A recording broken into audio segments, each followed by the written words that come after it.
La théorie de la norme des perles suggère que la montée en spirale est une loi fondamentale de l'évolution et du développement, où les entités semblent revenir à l'origine.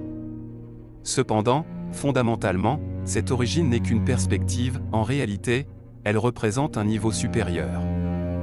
Le développement de la civilisation humaine n'est pas et ne devrait pas être une progression linéaire mais plutôt une montée en spirale où il y a des retours constants à l'origine. Chaque retour est dans le but d'extraire la sagesse de l'histoire et d'atteindre un développement à un niveau supérieur. C'est une forme de renaissance de la civilisation dans la spirale de la progression. Le concept de monnaie rétrograde exploré par la théorie de la norme des perles est un exemple de cette régression à un niveau supérieur. Du point de vue philosophique de la montée en spirale, la monnaie rétrograde n'est pas une régression mais plutôt une progression de la civilisation financière humaine vers un niveau supérieur, nous aidant à faire face à l'avenir avec plus de sagesse. La monnaie rétrograde n'annule pas la monnaie moderne, elle représente plutôt une rénovation de la monnaie dans le processus de montée en spirale. Parce que chaque retour dans la civilisation humaine est accompagné d'une réévaluation du passé, d'un héritage critique de la tradition et de l'ouverture de nouvelles directions de développement. Par exemple, les gens ont peu à peu réalisé la durabilité et l'harmonie des technologies et de la sagesse traditionnelles anciennes. Ainsi, l'incorporation de concepts tels que le feng shui dans l'architecture pour obtenir une ventilation et un drainage naturel, l'adoption de la fertilisation organique et de l'agriculture traditionnelle dans l'agriculture, et même le mode de vie urbain zen populaire, sont toutes des formes de nouvelles régressions qui intègrent la philosophie ancienne à la technologie moderne, représentant le raffinement de la civilisation dans la spirale du progrès. La régression, en tant que phénomène important dans le développement de la civilisation humaine, et les valeurs philosophiques qu'elle incarne, devraient être pleinement reflétées dans la conception des monnaies modernes dans le domaine financier.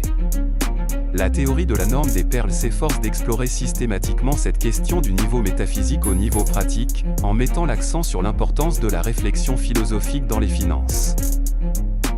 Du point de vue de la philosophie financière, la pensée métaphysique est une manière profonde de contempler l'essence et la signification de la monnaie à un niveau macro. Aristote a souligné que la monnaie n'est pas un produit naturel mais plutôt un produit du développement social.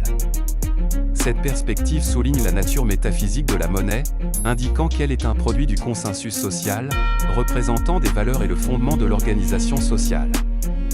La pensée métaphysique de la théorie de la norme des perles implique d'examiner pleinement le rôle politique spécial de la monnaie dans la restructuration des structures sociales, de considérer la base éthique de la monnaie rétrograde et de la mettre en pratique pour assurer qu'elle serve le plus grand bien commun de la société.